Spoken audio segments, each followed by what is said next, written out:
আর আপনাদের সবার কাছে অনুরোধ, একবার হইল এই নবীর রোজায় আইসা হাজিরা দিবেন। বড়ই মোহাব্বতের জায়গা, আলহামদুলিল্লাহ, বড়ই স্বাদের জায়গা, আলহামদুলিল্লাহ, একবার যে আসবে বারবার আসতে চাইবে।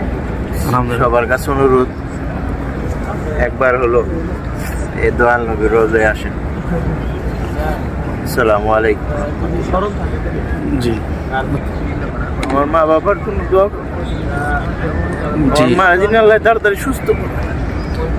আল্লাহুম্মা আমিন, আল্লাহুম্মা আমার আমিন। মা বাবার জন্য দোয়া আছে আপনাদের কাছে আমি আচ্ছা আচ্ছা, অনুরোধ জানাচ্ছি। আমার মা বাবার জন্য দোয়া করবেন, আমার বিবি বাল বাচ্চাদের জন্য দোয়া করবেন, যাতে ওনারাও এই নবীর রোজায় আইসা আসতে পারে। নবীর রোজায় হাজিরা দিতে পারে। জি, আমাদের সামনে জনাব জহিরুল ইসলাম শিকদার সাহেব, আমাদের এই কাফেলার মুরব্বী, উনি উপস্থিত আছেন এবং এখন ওনার অনুভূতি জানতে চাবো আমরা, যে উনি যে মদিনায় আসছেন, আলহামদুলিল্লাহ এর আগে একবার আসছেন উনি মদিনায়, এবার দ্বিতীয়বার তিনি মদিনায় আসলেন। এখন এবার এসে তার কেমন লাগতেছে আমরা তার অনুভূতিটা জানবো ইনশাল্লাহ। আসসালামু আলাইকুম। আলহামদুলিল্লাহ, আল্লাহ পাকের কাছে লাখো শুকর। আল্লাহ পাক বিগত দিনে 22 সালে একবার আসছিলাম, এখন আবার 24-এর শেষে আসলাম মহান দয়াল নবীর রওজায় আসার জন্য। প্রথম 22 সালে যখন আসলাম, আসার পর যখন গেলাম, আবার বাড়িতে যাওয়ার পর আমার আর একটু ভালো লাগে নাই, কিছুতেই ভালো লাগে না, মনটা খুব খারাপ। মালিকের রহমতে একবার স্বপ্নযুগে আসলাম।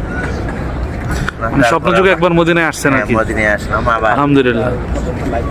আসায় আবার নিয়ত করলাম যে আবার যাবো। ভাই 24-এর শেষে মালিক নসিবে রাখছিলেন, এই জন্য আবার আসতে পারছেন আর কি? নসিবে আছে। 24 সালে আবার আসলাম, 24-এর শেষে।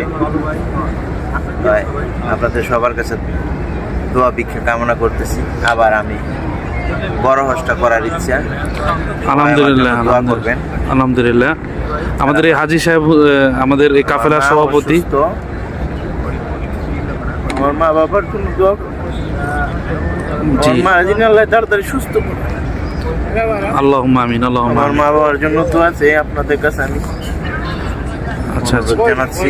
আমার মা বাবার জন্য দোয়া করবেন, আমার বিবি বাল বাচ্চাদের জন্য দোয়া করবেন, যাতে ওনারাও এই নবীর রোজায় আইসা আসতে পারে।